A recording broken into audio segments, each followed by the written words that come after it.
Fabien Chabot de Didlot Machine Outils fait une démonstration de la simplicité du pliage sur une presse plieuse Safan d'Arlay.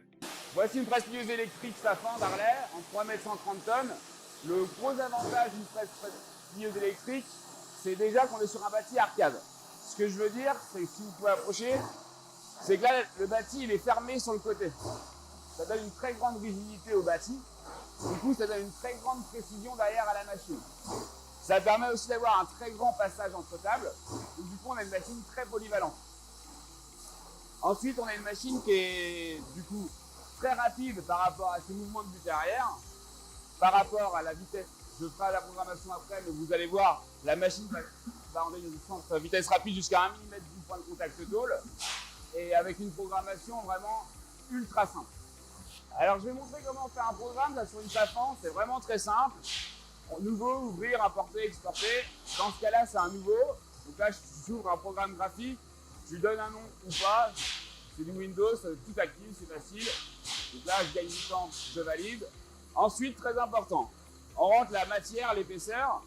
Et si la machine a déjà plié cette matière et cette épaisseur, naturellement, la machine propose sa base de données qui permet de régler d'un coup la machine.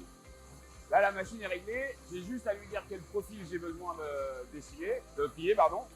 Du coup, je le dessine, on fait ce qu'on veut, je valide. Grossièrement, je dessine ma pièce. Après, j'ai accès sur toutes les coques. Là, c'est pas un angle à 150 degrés, mais c'est 135. Même chose ici. La longueur, c'est pas 110, mais c'est 125. Et là, par exemple, 140. On fait vraiment ce qu'on veut. Après, je calcule les séquences manuelles ou automatiques.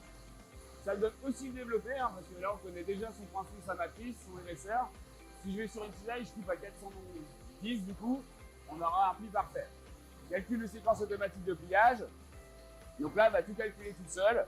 Elle vérifie que les outils sont bons. Elle vérifie dans quels paramètres on retourne la tôle ou pas, suivant ce qu'on a donné.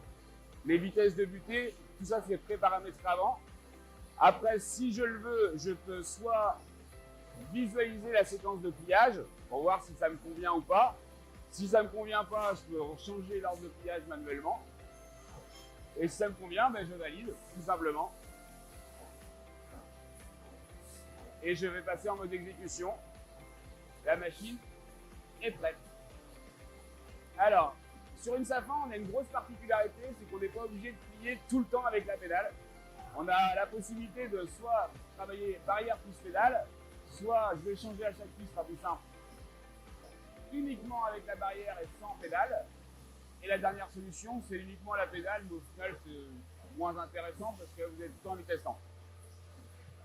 Du coup, je passe en mode exécution. Alors, le premier pli, on a mis uniquement barrière. Barrière plus pédale, pardon. Donc là, je coupe la barrière. La machine arrive jusqu'à 1 mm du point de contact tôle. Et seulement après, je plie. Ça permet de diviser par deux les coups de pédale. Et surtout, quand on retourne les pièces, ça permet le fait de ressortir la pièce pour la retourner. La machine est déjà prête à grand opérateur. La deuxième solution, là, je fais uniquement en barrière. Donc là, le fait que je pose ma pièce et que je me retire, elle va directement plier la pièce. Sans point d'arrêt, sans rien. Et après, je reprends ma pièce et je repasse en mode normal. Bon, là, on l'a pas vu, mais elle est descendue un tout petit peu. Puis je plie à la pédale.